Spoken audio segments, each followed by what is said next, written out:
갑작스런 입금의 함정. 아침에 휴대폰을 열었는데 알림 하나가 들어옵니다. 입금 1,000원. 이름도 처음 보는 사람입니다. 처음엔 누가 실수했나 보다 하고 넘기고 싶지만 바로 여기서부터 조심해야 합니다. 이유 없이 내 통장에 들어오는 돈은 없습니다. 차고 송금일 수도 있지만 요즘은 일부러 돈을 넣어두고 상대의 통장을 묶어버리는 수법이 있습니다.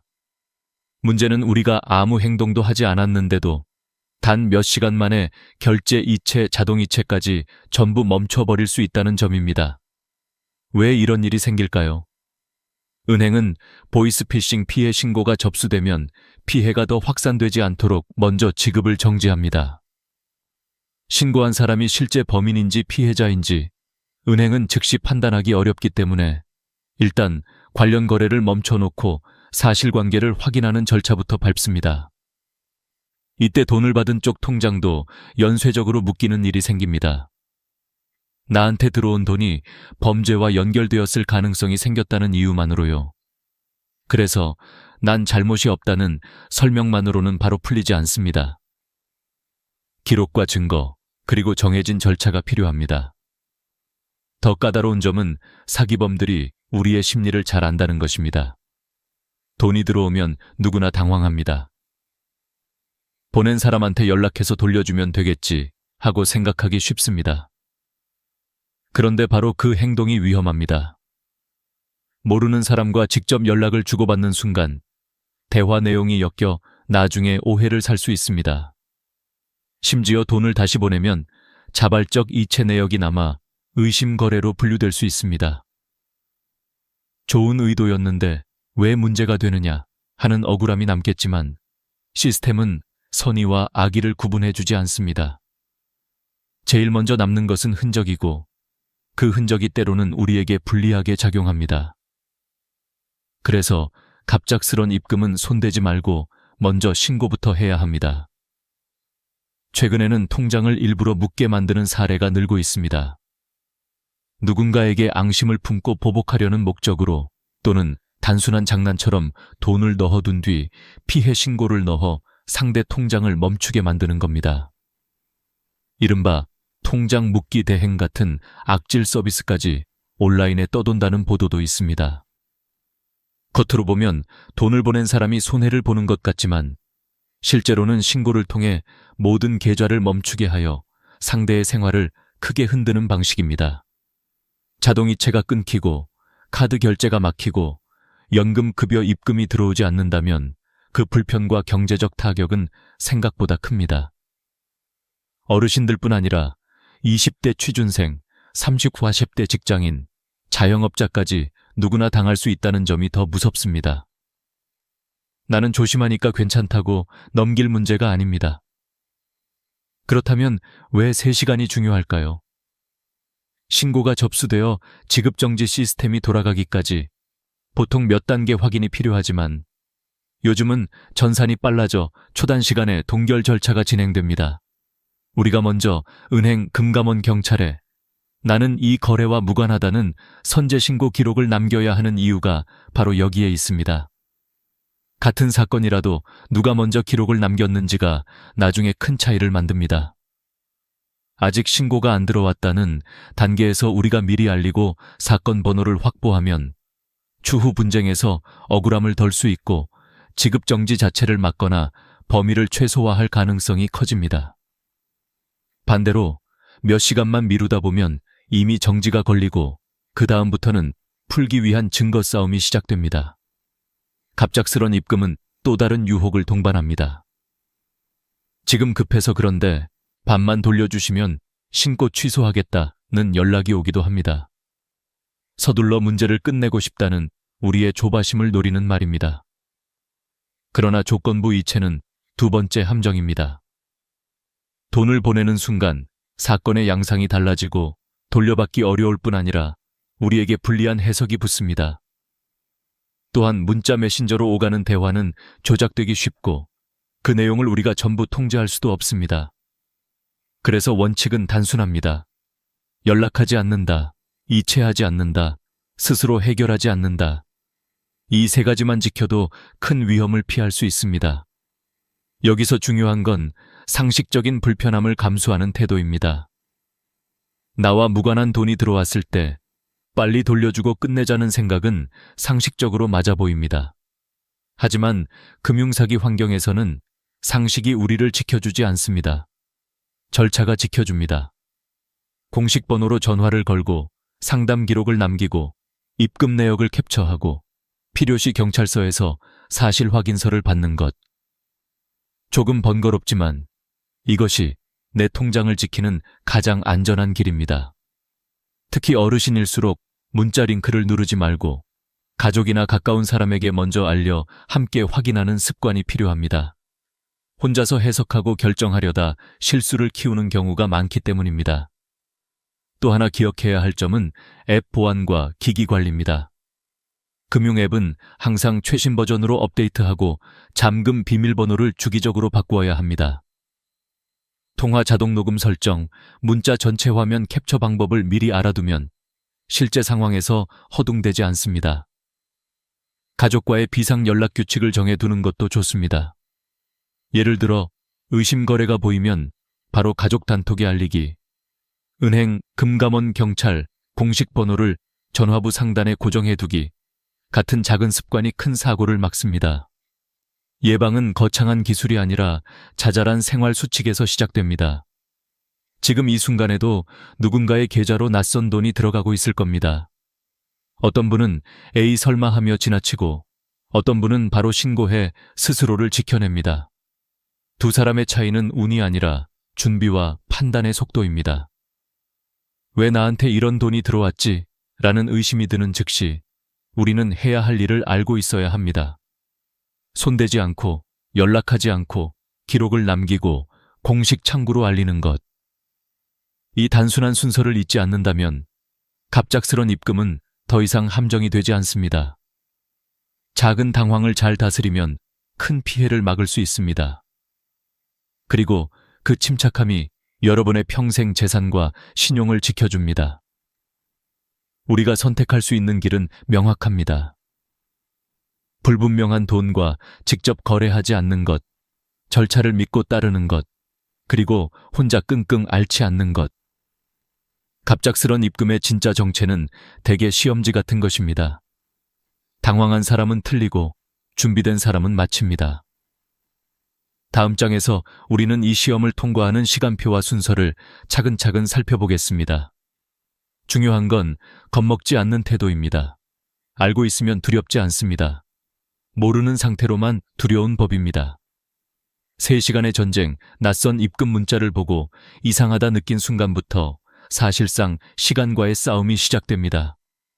많은 분들이 조금 있다가 은행 가서 이야기해야겠다, 점심 먹고 처리해야지 하고 생각하십니다. 그런데 이 짧은 미루기가 상황을 완전히 뒤집어 놓을 수 있습니다. 왜냐하면 통장이 묶이는 속도는 우리가 상상하는 것보다 훨씬 빠르기 때문입니다. 요즘 금융 시스템은 보이스피싱 피해 확산을 막기 위해 의심되는 거래가 포착되면 자동으로 정지 조치를 진행합니다. 문제는 이 정지 조치가 내 의지와 상관없이, 그리고 내가 잘못을 하지 않아도 걸릴 수 있다는 점입니다. 지급 정지는 단순히 잠시 이체가 안 되는 수준이 아닙니다. ATM 출금, 계좌 이체, 자동 이체, 카드 결제까지 전부 멈춥니다. 심지어 앱에 로그인하는 것 자체가 막히기도 합니다. 한마디로 내 돈인데 내가 만질 수 없게 되는 상황이 됩니다. 음식점에서 식사하고 계산하려는데 카드가 거절되고 병원에 가서 진료비를 내려고 하는데 결제 불가가 뜨고 전기료, 수도료 같은 공과금이 연체되기 시작합니다. 생활의 흐름이 그대로 멈춥니다. 가장 억울한 건 나는 아무 잘못도 하지 않았다는 사실입니다. 그저 내 통장으로 돈이 들어왔다는 이유 하나뿐입니다. 이때 사람은 심리적으로 크게 흔들리기 마련입니다. 내가 사기를 당한 건가? 내 계좌가 범죄에 이용된 건가? 이제 어떻게 하지? 머릿속이 순식간에 복잡해지고 당황한 상태에서 결정을 내리면 실수를 하기 쉽습니다. 그리고 사기꾼들은 바로 이 심리 상태를 이용합니다. 제가 실수로 어르신 계좌로 보냈어요. 너무 급해서 그러는데요. 절반만 돌려주시면 바로 신고 취소할게요. 라고 부드럽게 말할 때도 있고, 통장 묶인 거 풀고 싶으면 지금 당장 아니면 늦어요. 라는 식으로 압박할 때도 있습니다. 어떤 경우든 목적은 하나입니다. 당신이 직접 돈을 움직이게 만드는 것. 이 순간부터 상황은 완전히 달라집니다. 하지만 여기서 꼭 기억해야 할 사실이 있습니다. 통장이 묶였다는 건 당신이 범죄자라는 뜻이 아니라 아직 조사가 끝나지 않은 상태라는 뜻입니다. 이건 의심이지 판단이 아닙니다. 따라서 우리가 해야 할 일은 억울함을 감정으로 표현하는 것이 아니라 억울함을 증명할 근거를 준비하는 것입니다. 은행 창구에 가서 저 죄 없어요, 풀어주세요 라고 외친다고 해서 통장이 바로 풀리지는 않습니다. 은행 직원은 개인 판단을 하지 않습니다. 그들도 시스템과 절차를 따라야 합니다. 지급 정지를 해제하는 권한은 은행 창구 직원에게 있는 것이 아니라 증거가 확보된 뒤 공식 해제 청구가 승인되는 단계에 있습니다. 그러니 감정적으로 대응한다고 해서 해결되는 일은 없습니다. 오히려 마음만 지치고 상황은 나빠집니다.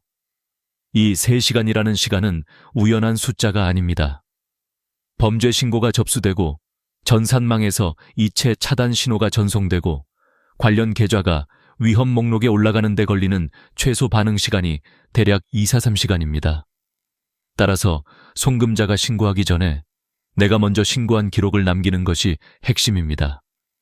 선제 신고가 남아있으면 추후 조사 과정에서 이 사람은 처음부터 이 거래와 무관하다는 의사를 명확히 표현했다는 매우 중요한 근거가 됩니다. 반대로 아무 조치도 하지 않고 지나간 시간은 불리하게 남습니다. 왜 신고하지 않았는가? 왜 입금 사실을 인지하고도 행동하지 않았는가? 이 질문에 명확히 대답하지 못하면 절차는 더 길어집니다. 이것이 바로 3시간의 무게입니다.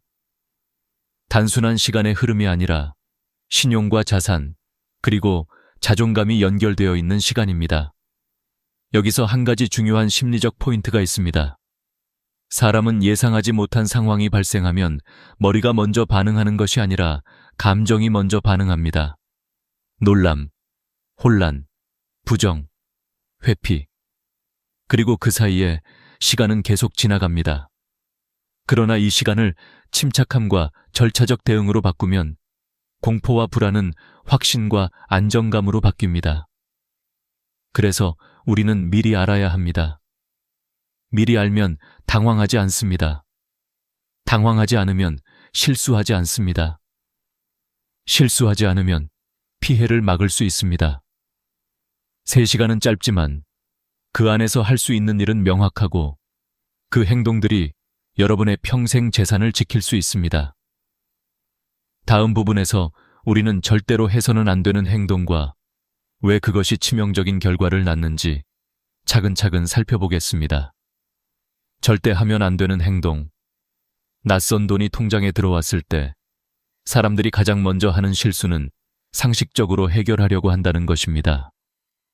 상식적으로 생각하면 보낸 사람에게 돌려주면 되겠지, 연락해서 사과받고 처리하면 되겠지 라고 생각합니다. 하지만 금융사기 상황에서는 이 상식이 오히려 우리를 위험으로 몰아넣습니다. 특히 직접 연락, 임의 환불, 혼자 해결하기, 이 3가지는 절대로 해서는 안 되는 행동입니다. 우선 첫 번째로 송금자와 직접 연락하는 행동입니다. 사기꾼들은 우리의 마음을 아주 잘 알고 있습니다. 갑자기 전혀 모르는 돈이 들어오면 누구나 혼란스럽고 문제를 빨리 해결하고 싶어집니다. 이때 그들은 죄송합니다, 실수로 보냈어요 라고 다정하고 예의 있게 접근합니다. 심지어 어머니, 아버지 같은 호칭을 사용하며 친근감을 주기도 합니다. 처음에는 정중하게 말하지만 대화가 길어질수록 요구는 분명해집니다. 제가 신고를 취소하려면 지금 30만 원만 먼저 보내주셔야 해요. 제가 너무 급한 상황이라 먼저 조금만 도와주세요. 이렇게 상대가 좋은 사람이라고 믿게 만든 뒤 자발적으로 돈을 보내도록 유도합니다. 문제는 여기서 돈을 보내는 순간 기록상으로는 서로가 자발적으로 금전 거래를 한 관계가 됩니다. 이 말은 피해자였던 우리가 스스로 의심 거래에 연루된 사람처럼 보일 수 있다는 뜻입니다. 사기꾼의 한마디에 선의로 움직였을 뿐인데 법적으로는 공범이나 가담자처럼 해석될 위험이 생깁니다. 그리고 이렇게 되어버리면 은행이나 금융감독원, 경찰은 우리가 주장하는 선의를 믿어주기 어렵습니다. 왜냐하면 시스템은 의도보다 거래의 흔적을 기준으로 판단하기 때문입니다. 두 번째로 돈을 돌려보내는 행동입니다. 남의 돈이 들어왔으니 돌려줘야지 하는 건 당연한 생각입니다. 그러나 이 상황에서 바로 송금하면 그 행위 자체가 범죄 행위에 부역한 것으로 오해받을 수 있습니다. 송금 내역이 남는 순간 누군가가 저 사람은 보이스피싱 조직원이다 라고 신고하면 우리는 스스로 자신의 손으로 증거를 남긴 꼴이 됩니다. 실제로 통장을 묵기 사기에서 가장 흔한 피해는 억울한 공범 전환입니다. 본인은 선의였지만 시스템은 그렇게 보지 않는 것이죠. 세 번째로 혼자 해결하려는 행동입니다. 많은 분들은 피해 사실을 가족에게 말하는 걸 부끄럽게 여기거나 경찰서에 가는 것을 부담스러워합니다. 그래서 그냥 조용히 해결하려고 합니다. 그러나 이 과정에서 사기꾼은 더 깊이 개입합니다. 지금 신고하면 더 꼬입니다. 저만 믿으시면 돼요. 신고하면 어르신이 오히려 처벌받습니다. 이런 말들을 던지며 생각할 시간을 빼앗고 판단력을 흐리게 만듭니다. 혼자 고민하는 동안 시간은 계속 흘러가고 우리는 점점 불리한 상황으로 밀려납니다. 사기 피해는 지식이 부족해서가 아니라 혼자 버티려고 해서 커집니다. 이건 절대 부끄러운 일이 아닙니다. 누구라도 당할 수 있습니다. 은행 보안팀에서 20년을 일한 전문가도, 경찰관도, 사회복지사도 모두 같은 방식으로 당한 사례가 있습니다. 사기꾼은 똑똑해서 이기는 게 아니라 우리를 급하게 만들기 때문에 이깁니다. 그렇다면 왜 직접 연락하고 바로 돌려주는 행동이 가장 위험할까요? 그 이유는 아주 간단합니다. 사기꾼은 연락을 통해 우리를 범죄의 일부로 끌어들이기 때문입니다. 우리가 돈을 움직였다는 기록이 남기만 하면 그들은 언제든지 이렇게 말할 수 있습니다. 저 사람도 연루되어 있어요. 그 한 문장으로 우리는 무방비 상태에 놓입니다. 여기서 가장 중요한 것은 침착함입니다. 통장이 묶였다고 해서 내가 범죄자라는 뜻도 아니고 내가 잘못했다는 뜻도 아니고 내 재산이 영원히 사라졌다는 뜻도 아닙니다. 하지만 잘못 대응하면 그 순간부터 문제는 증거의 싸움이 아니라 해명해야 하는 싸움으로 바뀝니다. 해명은 힘들고 오래 걸립니다. 증거는 명확하고 빠릅니다. 그래서 우리는 문제를 감정으로 해결하는 것이 아니라 증거와 절차로 해결해야 합니다. 앞으로 이어질 부분에서 30분, 하루, 3일, 일주일 시간 순서대로 무엇을 해야 하는지 차근차근 안내드리겠습니다. 핵심은 단 한 가지입니다. 모르는 돈이 들어오면 연락하지 말고, 보내지 말고, 혼자 해결하지 말 것.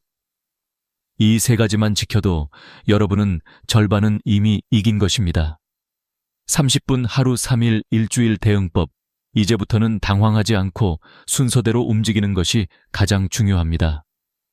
돈이 들어온 순간부터 우리가 할 수 있는 행동은 크게 4단계로 나누어집니다.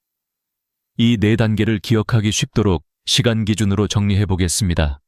30분, 하루, 3일, 일주일. 이 4가지만 머릿속에 들어있다면 통장이 묶이는 상황에서도 차분하게 대응할 수 있습니다. 먼저 30분 안에 해야 할 일입니다. 가장 중요한 것은 신고 기록을 남기는 것입니다. 신고는 어렵지 않습니다. 딱 3곳만 연락하시면 됩니다. 첫째, 은행 고객센터. 하지만 인터넷 검색으로 번호를 찾지 마세요. 요즘은 검색 결과를 가장한 사기 앱 연결 사례도 있기 때문입니다. 가장 안전한 방법은 카드 뒷면이나 통장 앞표지에 적힌 공식 고객센터 번호로 걸어야 합니다. 전화해서 이렇게 말하세요. 제 계좌에 모르는 돈이 입금되었고 저는 이 돈과 아무 관련이 없습니다. 기록으로 남겨주세요. 단순하지만 이 한 문장이 내가 선제적으로 신고했다는 증거가 됩니다. 둘째, 금융감독원 1332번. 이 번호는 꼭 기억해 두는 것이 좋습니다. 연락해서 같은 내용을 말하면 상담원은 신고 내역을 시스템에 기록으로 남겨줍니다. 이 기록이 나중에 지급정지 해제 절차에서 매우 중요한 역할을 합니다. 셋째, 경찰청 앱 시뒤. 여기서도 똑같은 말을 반복하시면 됩니다. 보이스피싱 혹은 사기 가능성 때문에 선제적으로 신고합니다. 이렇게 세 곳에 신고하면 내가 범죄의 우연한 피해자라는 사실이 문서로 남습니다. 이 세 통화까지 걸리는 시간은 길어도 30분이면 충분합니다. 당황할 필요도 전문 지식이 필요하지도 않습니다. 단지 빠르고 정확하게 신고하는 것이 핵심입니다. 그 다음은 하루 안에 해야 할 일입니다. 바로 증거 수집입니다. 입금 내역은 화면 캡처로 남기고 입금 시간, 금액 송금인 이름이 보이도록 저장합니다. 문자 알림도 전체 화면으로 캡처합니다.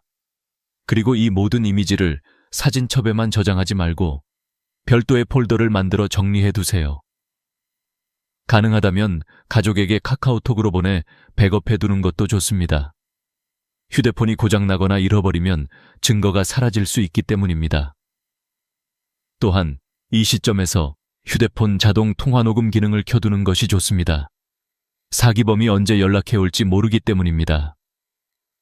대부분의 어르신들 휴대폰에는 통화 녹음 기능이 내장되어 있으니 가족에게 부탁하면 금방 설정할 수 있습니다.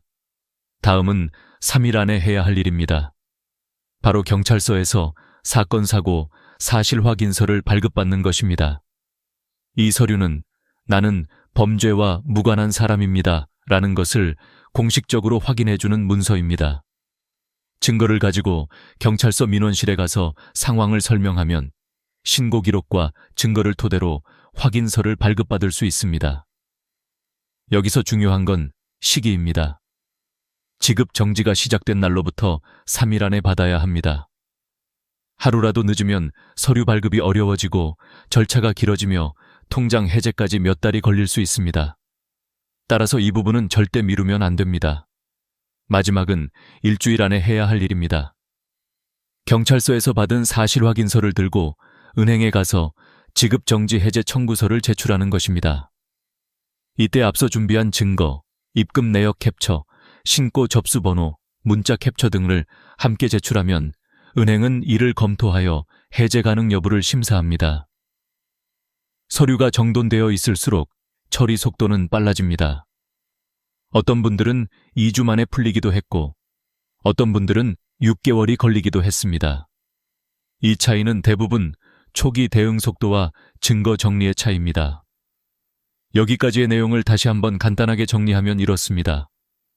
30분 안에 은행 1332 112 신고 하루 안에 증거 수집 3일 안에 경찰서 사실 확인서 발급 일주일 안에 은행 지급정지 해제 청구서 제출.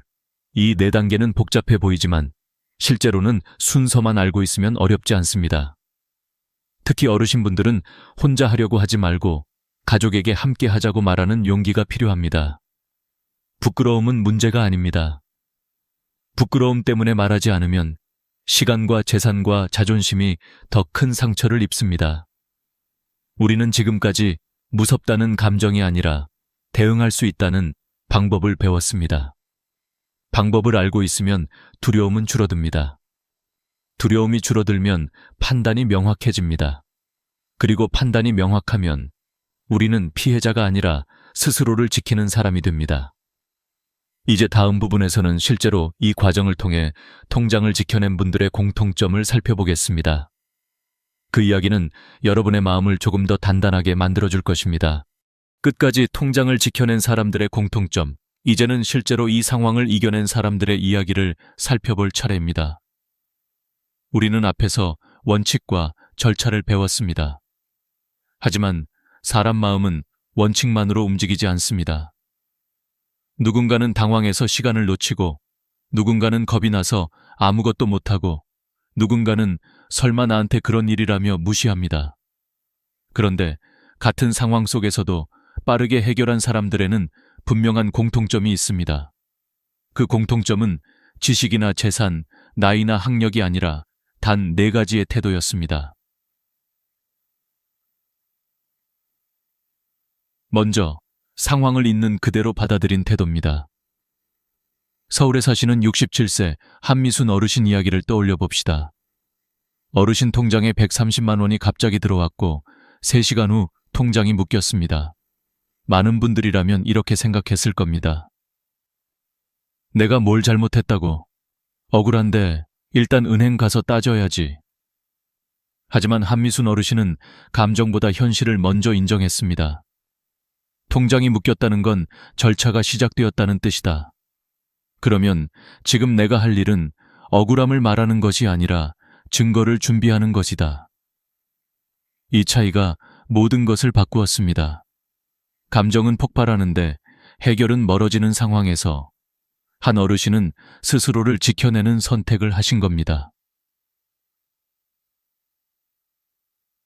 두 번째 공통점은 도움을 요청할 줄 알았다는 것입니다. 많은 분들이 문제를 가족에게 알리는 것을 부끄럽게 여깁니다.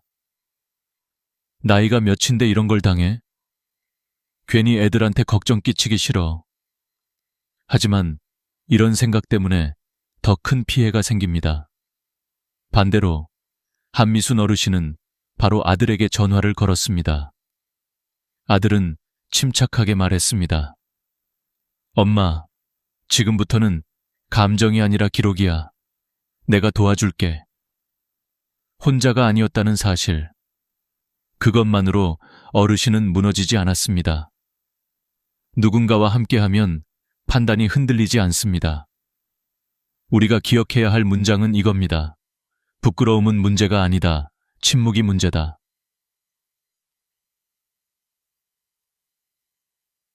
세 번째 공통점은 속도의 중요성을 이해했다는 것입니다. 이 상황의 본질은 사기꾼과의 지능 싸움이 아니라 시간 싸움입니다. 사기꾼은 신고를 먼저 하면 이깁니다. 우리가 먼저 신고하면 우리가 이깁니다. 한미순 어르신은 통장이 묶인 것을 확인한 바로 그 자리에서 은행, 금감원, 경찰 3건의 신고를 끝냈습니다. 집에서 슬리퍼도 갈아 신지 않고 감정 정리도 하지 않았습니다. 이게 바로 위기 상황의 올바른 판단력입니다. 빠른 결정은 완벽해서가 아니라 원칙을 알고 있었기 때문에 나올 수 있었습니다. 네 번째 공통점은 기록을 정리하는 습관입니다.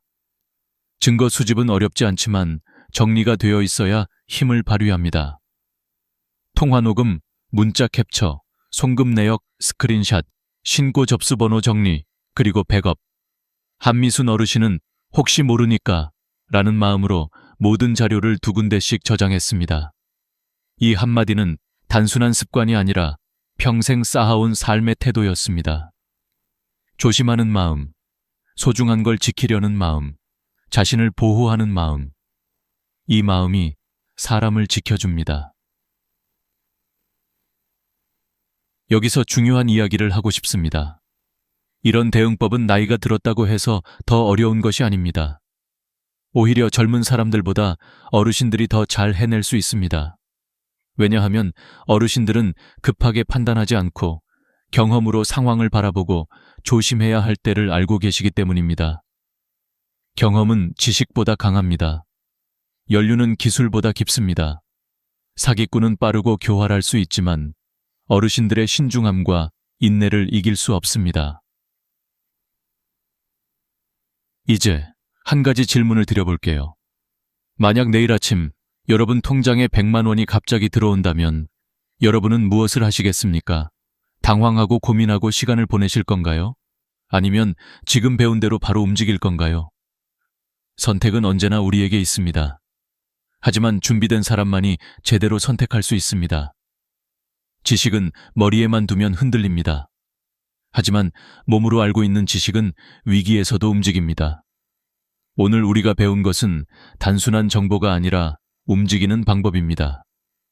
그리고 그 방법을 아는 사람은 더 이상 사기의 대상이 아니라 스스로를 지킬 수 있는 사람입니다. 다음 부분에서는 이제 예방의 생활 습관을 이야기하겠습니다. 예방은 거창하지 않습니다. 작고 반복되는 행동이 여러분을 지킵니다. 우리는 이제 지킬 수 있는 사람이 되어가고 있습니다. 예방은 거창한 것이 아닙니다. 지금까지 우리는 통장이 묶였을 때 어떻게 대응해야 하는지 배웠습니다. 하지만 가장 좋은 방법은 애초에 통장이 묶이지 않도록 예방하는 것입니다. 예방은 어려운 기술이나 복잡한 지식이 필요하지 않습니다. 생활 속에서 아주 작은 습관들만 만들어도 충분합니다. 광주의 69세 조영희 어르신의 이야기를 다시 떠올려 보겠습니다. 조 어르신은 3년 전 복지관에서 들은 금융사기 예방 교육을 실천하면서 지금까지 통장 묶기 시도 3번을 모두 막아냈습니다. 조 어르신이 특별히 똑똑해서가 아니었습니다.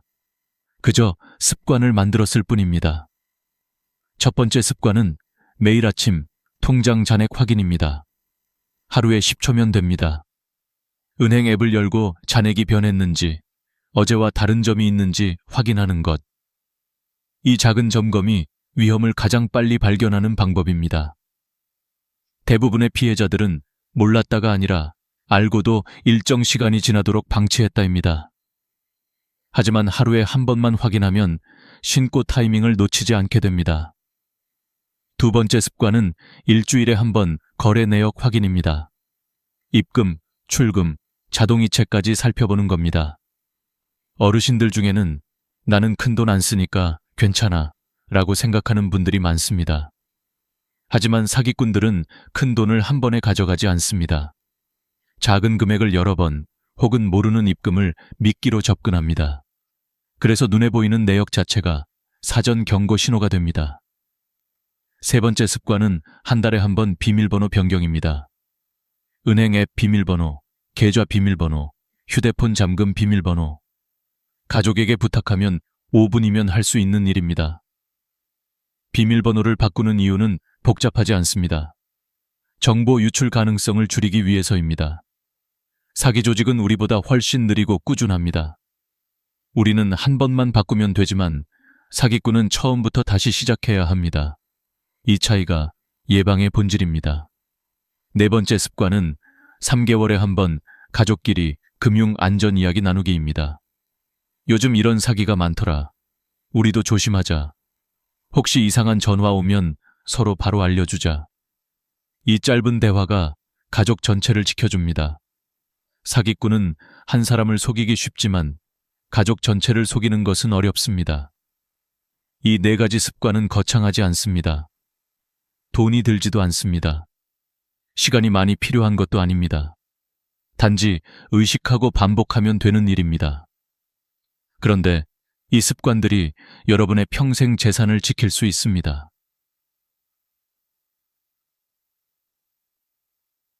여기서 한 가지 더 중요한 사실을 말씀드리고 싶습니다. 통장은 돈만 담고 있는 것이 아닙니다. 그 안에는 여러분의 평생의 시간, 노력, 땀, 희생, 가족의 미래가 함께 담겨 있습니다. 그래서 지켜야 합니다.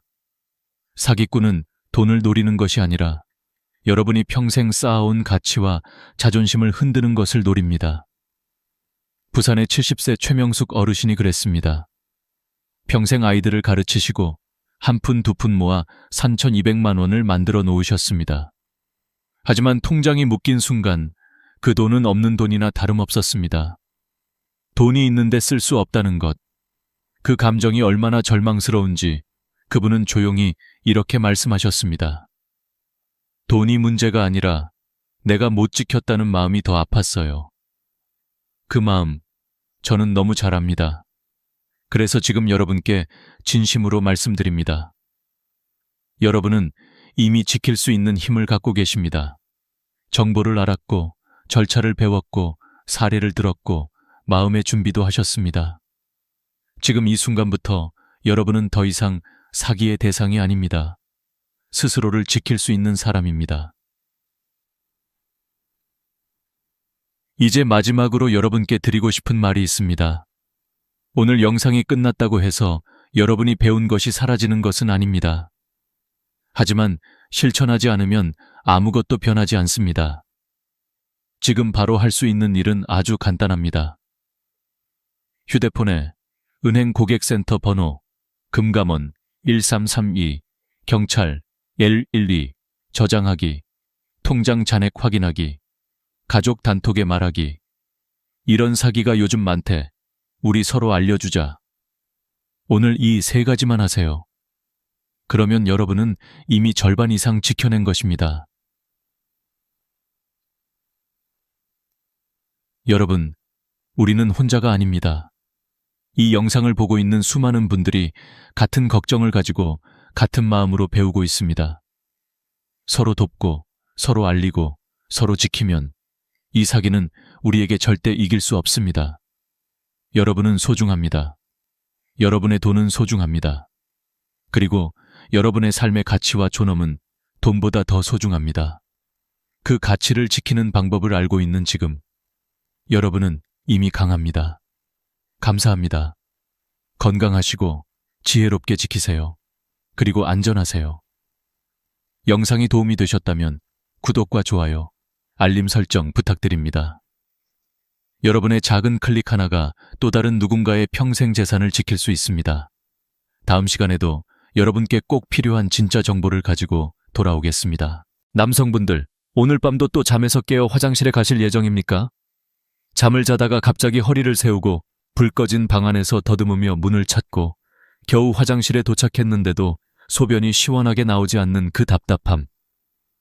마치 좁아진 문틈 사이로 물이 억지로 빠져나오는 것처럼 힘을 줘도 가늘게 나오고 다 나온 줄 알았는데도 잔뇨감이 남아 계속 찝찝한 그 느낌.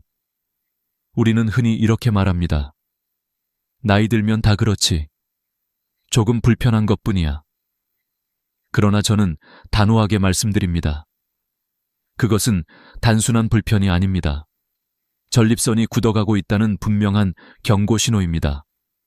그리고 이 신호를 무시할 경우 염증, 석회화, 배뇨장애, 발기력 저하를 넘어 전립선암으로까지 이어질 수 있습니다.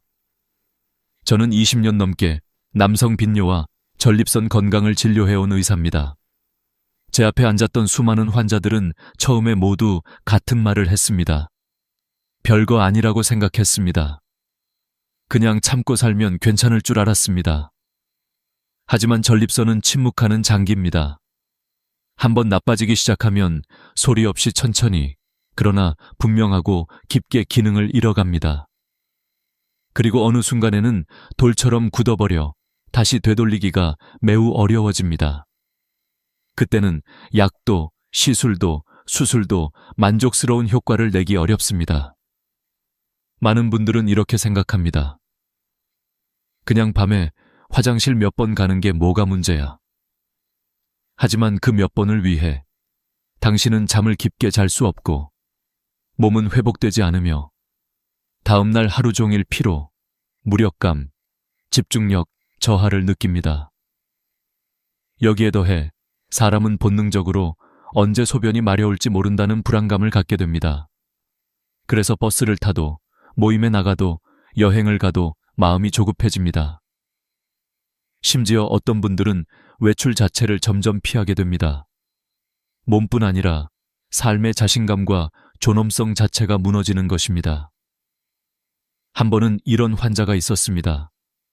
평생을 초등학교 교사로 살아오고 정년 퇴직 후에도 마을에서 존경받던 분이었습니다.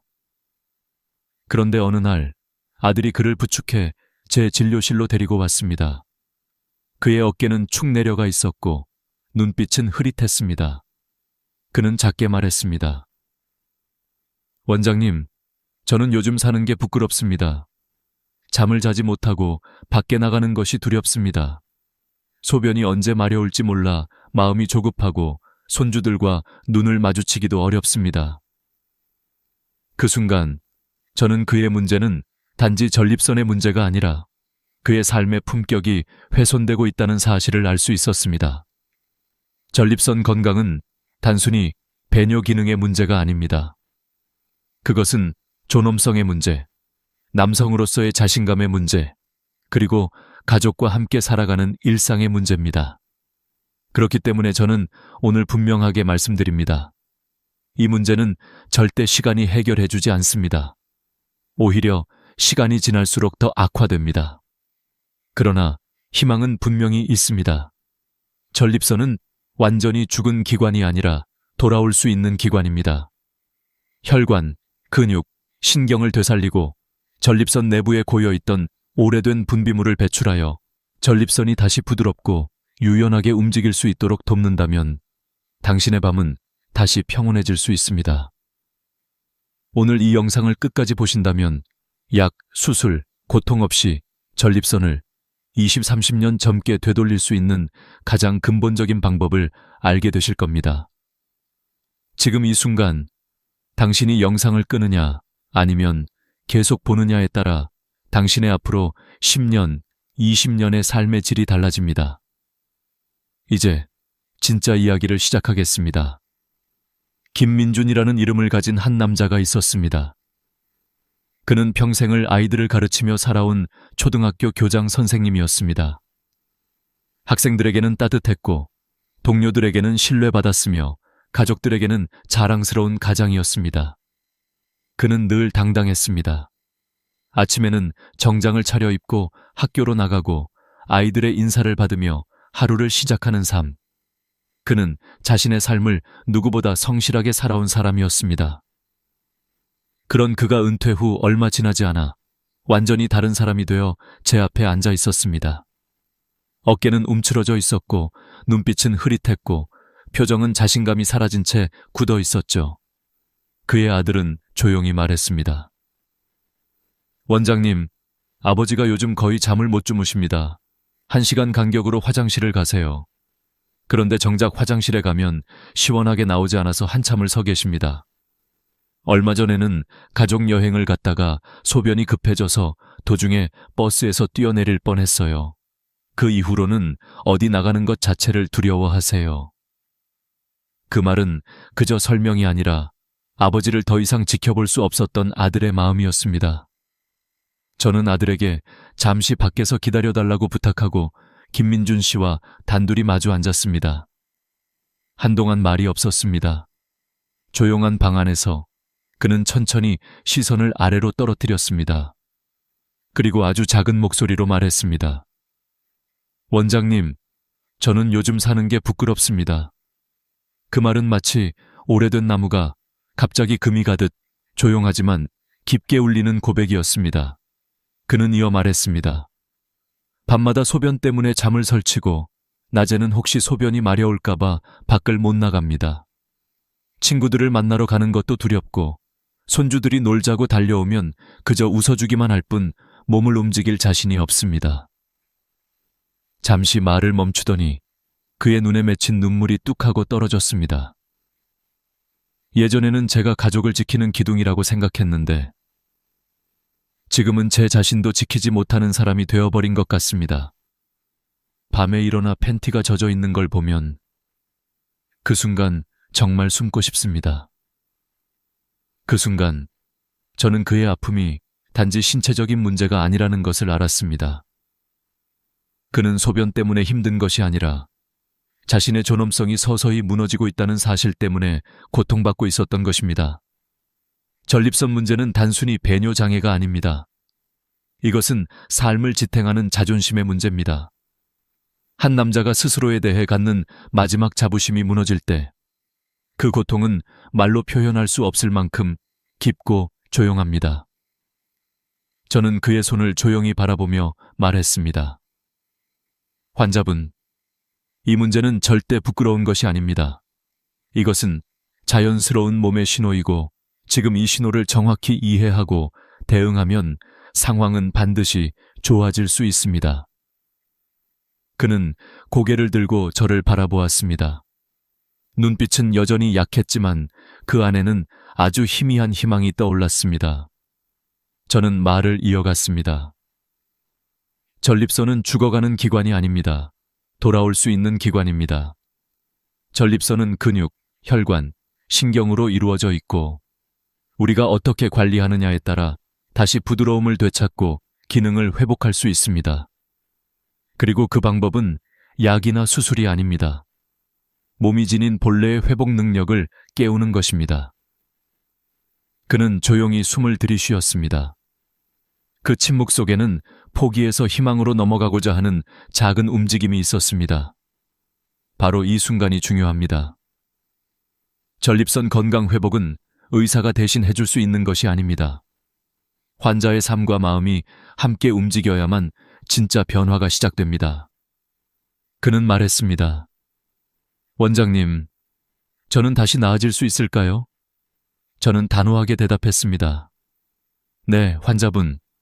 잘못된 것이 아니라 그저 방치된 것뿐입니다. 우리는 지금부터 다시 시작할 수 있습니다. 그날 그의 눈에는 아주 작지만 분명한 빛이 다시 돌아왔습니다. 그리고 그것은 회복의 첫 걸음이었습니다. 전립선은 우리 몸속 깊은 곳에 조용히 자리하고 있는 아주 작은 기관입니다. 대부분의 남성들은 이 전립선이 어떤 역할을 하는지, 왜 문제가 생기는지 정확히 알지 못한 채 살아갑니다. 그래서 전립선이 보내는 신호를 놓치고 문제가 이미 심각해진 뒤에야 병원 문을 두드리게 되는 경우가 많습니다. 오늘은 전립선에서 실제로 무슨 일이 일어나는지, 왜 나이가 들수록 소변이 시원하지 않게 되는지, 그리고 그것이 어떻게 삶의 질을 무너뜨리는지 의학적으로, 그러나 쉽게 이야기해드리겠습니다. 전립선은 방광 바로 아래에 위치해 있습니다. 그리고 소변이 지나가는 길, 즉 요도를 감싸고 있습니다.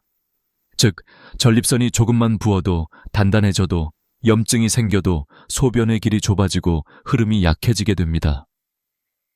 많은 분들이 이렇게 말씀하십니다. 힘을 주면 나와. 그래서 괜찮아. 하지만 억지로 힘을 주는 순간 방광은 점점 지치고 약해집니다. 그리고 어느 순간부터는 힘을 줘도 나오지 않는 단계에 이르게 됩니다. 전립선이 커지고 굳어지는 이유는 명확합니다. 바로 전립선 내부에 오래된 전립선액이 계속 쌓이기 때문입니다. 전립선은 끊임없이 액을 만듭니다. 하지만 배출이 잘 이루어지지 않으면 그 액은 내부에서 계속 고여 탁해지고 점성이 높아지고 염증을 유발하는 성분으로 변합니다. 그렇게 변화된 액은 전립선 내부의 세포를 공격하고 세균이 번식하기 좋은 환경을 만들며 조직을 굳어지게 만드는 석회화를 촉진합니다. 이 과정은 아주 천천히 진행되기 때문에 당장 고통이 오지는 않습니다. 그래서 더 위험합니다. 전립선은 조용히, 그러나 확실하게 나빠집니다. 그 결과 어떤 일이 벌어질까요? 첫째, 소변 줄기가 가늘어집니다. 둘째, 소변이 금방 마려워집니다. 셋째, 밤에 2~3번, 어떤 분은 4~5번씩 깨게 됩니다. 넷째, 방광이 완전히 비워지지 않기 때문에 잔뇨감이 남습니다. 다섯째, 시간이 지나면 발기력에도 문제가 생깁니다. 왜 발기력까지 영향을 받을까요? 전립선 주변에는 발기를 관장하는 신경과 혈관이 매우 촘촘하게 연결되어 있기 때문입니다. 전립선이 부어오르고 딱딱해지면 그 신경과 혈관을 압박하게 되고 혈류가 줄어들어 발기가 약해집니다. 즉, 배뇨 문제와 발기 문제는 서로 다른 것이 아니라 같은 뿌리에서 시작됩니다. 미국 하버드 의과대학 연구에서는 한 달 평균 사정 횟수가 21회 이상인 남성은 4알 7회만 하는 남성에 비해 전립선암 위험이 33% 낮았다는 결과를 발표했습니다. 왜 그럴까요? 바로 배출이 전립선을 청소하고 유지하는 유일한 자연 정화 기능이기 때문입니다. 전립선을 저수지라고 생각해 보십시오. 맑은 물은 계속 흘러야 맑고 가두면 썩습니다. 그런데 많은 남성들은 나이가 들수록 사정 횟수가 줄어드니 전립선 내부는 비워지지 않은 채 계속 쌓이고 고이고 변질되어 염증, 비대증, 석회화, 암 단계로 이어지는 것입니다. 이것은 의학적으로 명확한 과정입니다.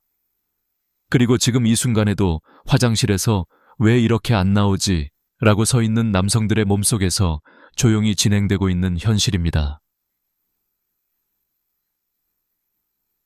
하지만 절망할 필요는 없습니다. 지금 이 순간부터라도 전립선 내부의 오래된 액을 부드럽게, 규칙적으로, 완전하게 배출해준다면 전립선은 다시 회복될 수 있습니다.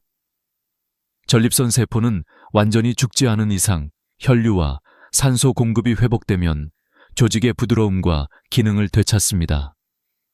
다시 말해, 전립선은 되돌릴 수 있습니다. 그러나 아무렇게나 하면 안 됩니다. 억지로, 급하게, 자극을 강하게 하면 오히려 상태는 더 악화합니다. 전립선을 살리는 것은 힘이 아니라 이완, 속도가 아니라 리듬, 기술이 아니라 습관입니다. 지금부터는 이 전립선 저수지의 수문을 어떻게 안전하게, 자연스럽게, 효과적으로 열어 전립선을 20년 이상 젊게 되돌릴 수 있는지 구체적인 방법을 알려드리겠습니다. 이제 진짜 회복의 단계로 넘어갑니다. 이제 우리는 전립선이 왜 굳어지고 왜 소변이 시원하게 나오지 않는지, 왜 시간이 지날수록 삶의 자신감까지 무너지는지 충분히 이해했습니다. 그렇다면 이제 남은 질문은 단 하나입니다. 어떻게 전립선을 되살릴 것인가? 많은 분들이 이 시점에서 약을 떠올립니다. 또 어떤 분들은 수술을 생각합니다. 하지만 제가 20년 동안 수천 명의 환자를 진료하며 가장 확실하게 깨달은 결론은 이것이었습니다. 전립선을 살리는 가장 근본적인 방법은 억지로 넓히거나 깎아내는 치료가 아니라 전립선 내부의 오래된 분비물을 완전히 부드럽게 규칙적으로 비워주는 것입니다. 전립선은 저수지와 같습니다. 물이 흐르면 맑아지고 고이면 썩습니다. 따라서 전립선 회복의 핵심은 수문을 여는 것, 즉 완전한 배출입니다. 그러나 이 배출은 아무렇게나 해서는 안 됩니다. 강한 자극, 조급함, 빠른 속도는 전립선을 더 긴장하게 만들고 더 딱딱하게 굳게 만들어버립니다. 따라서 지금부터 말씀드리는 과정은 속도도, 힘도, 억지도 아닙니다. 이완, 호흡, 부드러움, 그리고 리듬입니다.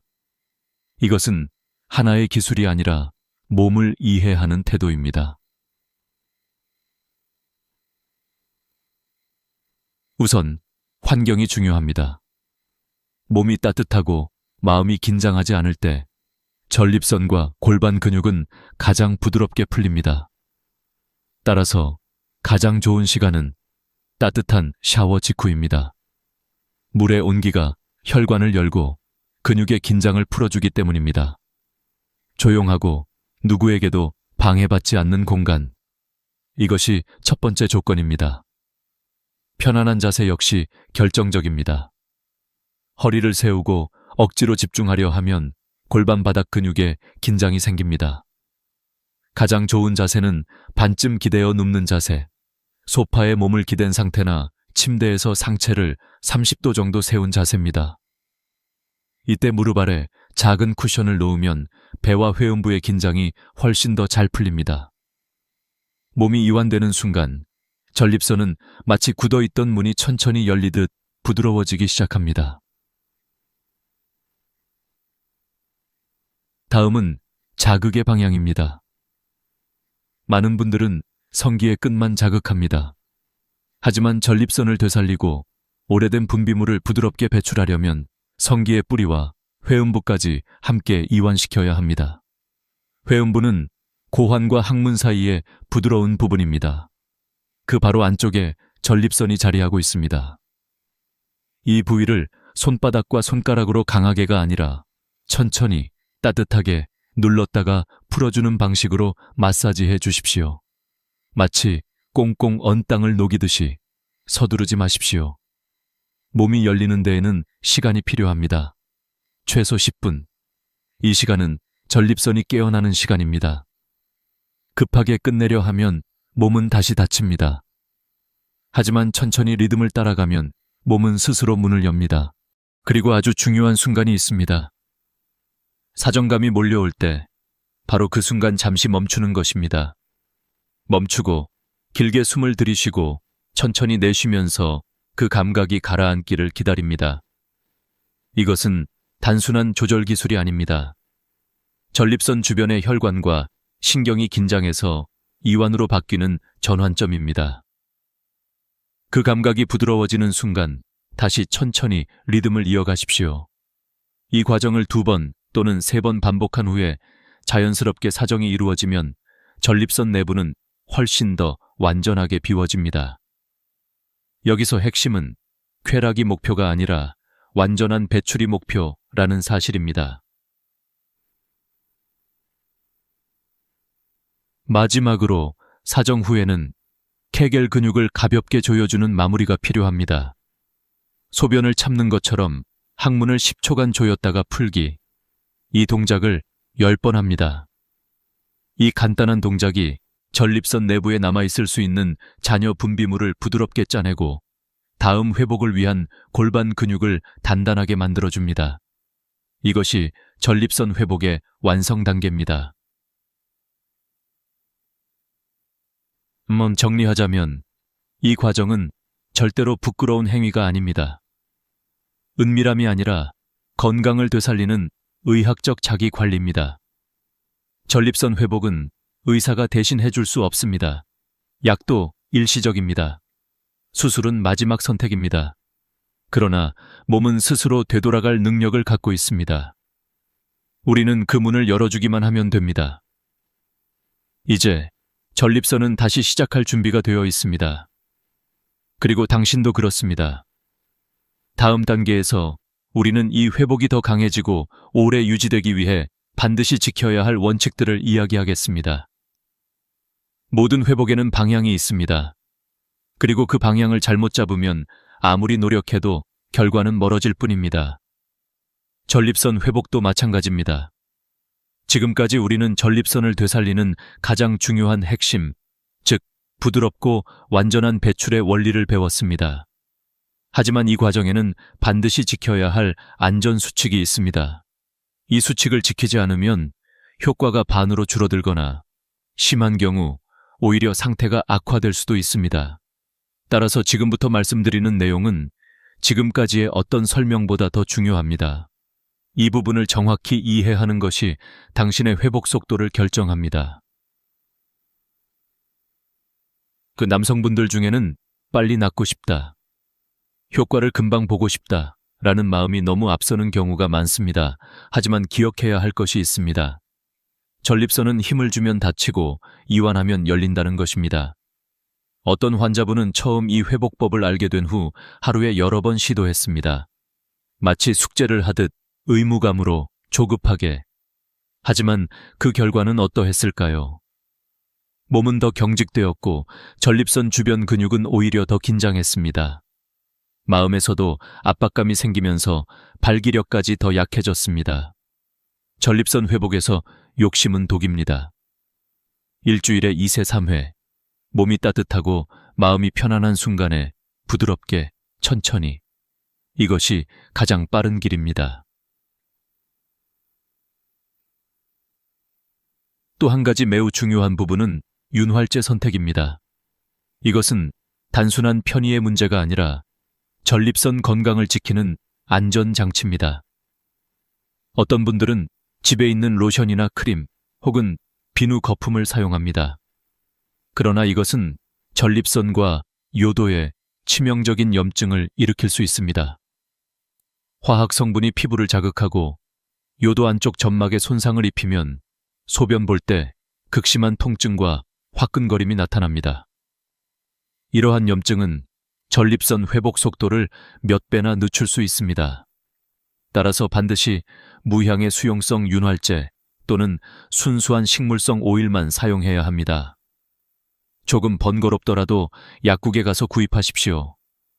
이 작은 선택 하나가 당신의 회복을 지켜줍니다. 그리고 매우 조용하지만 중요한 신호가 있습니다. 바로 통증입니다. 뻐근함, 묵직함, 뜨끈함은 자연스러운 반응입니다. 전립선과 주변 조직이 깨어나는 과정에서 충분히 나타날 수 있습니다.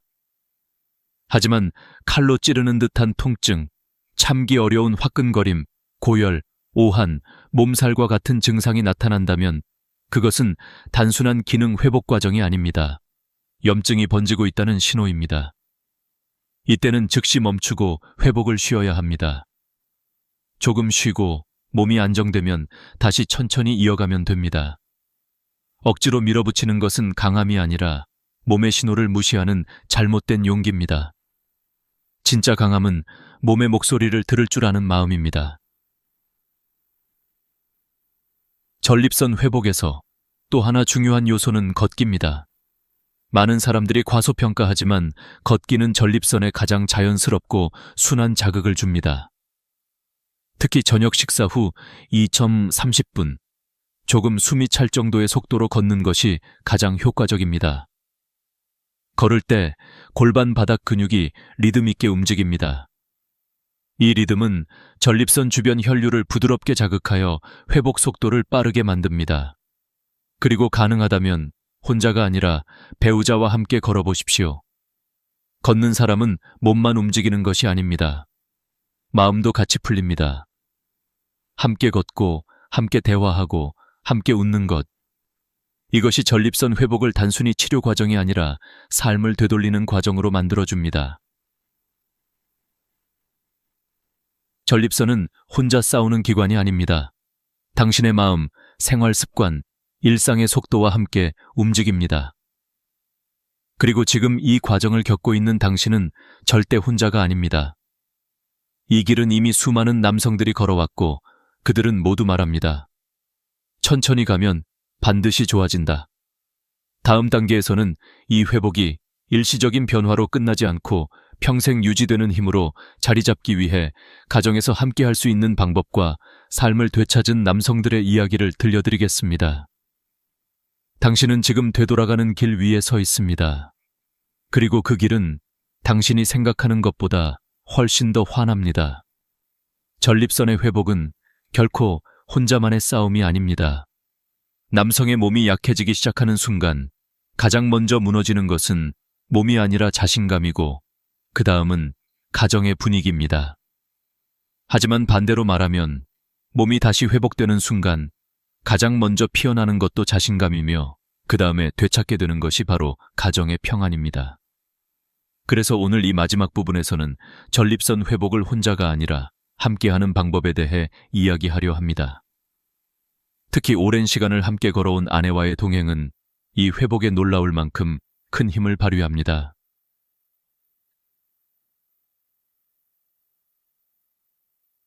사실 많은 남성들은 전립선 문제를 아내에게조차 말하기 어려워합니다. 부끄럽고 초라해 보일까 두렵고 혹시 아내가 실망할까 걱정합니다. 하지만 여기에는 오해가 있습니다. 아내는 남편이 강해서 좋아하는 것이 아닙니다. 남편이 진심으로 나를 바라보고 나와 함께 걸으려 하기 때문에 사랑하는 것입니다.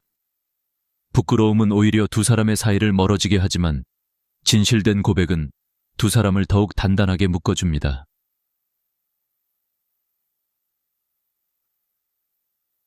남성 여러분, 용기를 내어 이렇게 말해 보십시오.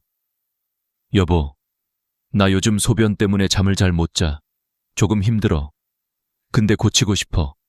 너와 오래 건강하게 있고 싶어. 이 말 한마디는 어떤 약보다, 어떤 치료보다 강력합니다. 왜냐하면 이 말 속에는 나는 당신과 삶을 계속 함께하고 싶다는 마음이 담겨 있기 때문입니다. 아내분들께도 말씀드립니다. 남편이 말했을 때 단 한마디면 됩니다. 여보, 같이 해보자. 이 말은 남편이 잃어버렸던 자신감을 되돌리는 열쇠가 됩니다.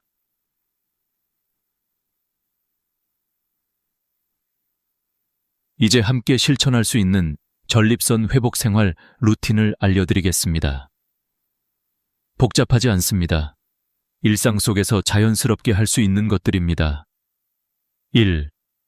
저녁마다 20초 30분 걷기 부부가 손을 잡고 동네를 한 바퀴 천천히 도는 것. 이것은 골반 바닥 근육에 가장 순하고 강한 자극을 줍니다. 말을 많이 하지 않아도 괜찮습니다. 함께 걷는 그 시간이 회복입니다. 2. 전립선에 좋은 식탁 만들기 토마토, 두부, 아마씨, 올리브 오일, 미역국. 크고 특별한 음식이 아니라 작게, 꾸준히가 핵심입니다. 하루 한 번이면 충분합니다. 3. 잠들기 전 따뜻한 찜질 10분 아랫배와 회음부를 따뜻하게 데워주는 것만으로 혈류가 부드럽게 열리고 밤에 화장실 가는 횟수가 점점 줄어듭니다. 4. 케겔 운동 10회, 그 3세트. 소변 참는 느낌으로 10초 조였다가 10초 풀기. 이 단순한 근육 운동은 발기력과 배뇨 기능을 다시 되살리는 가장 강력한 기초 체력입니다. 그리고 무엇보다 중요한 것, 서로에게 말하는 방식입니다. 잔소리는 마음을 닫게 합니다. 조용한 응원은 마음을 엽니다. 아내가 이렇게 말해준다면 어떨까요? 여보, 요즘 좀 나아진 것 같아. 정말 잘하고 있어. 당신이 자랑스러워. 남자는 이런 말을 들을 때 몸뿐만 아니라 영혼이 회복됩니다.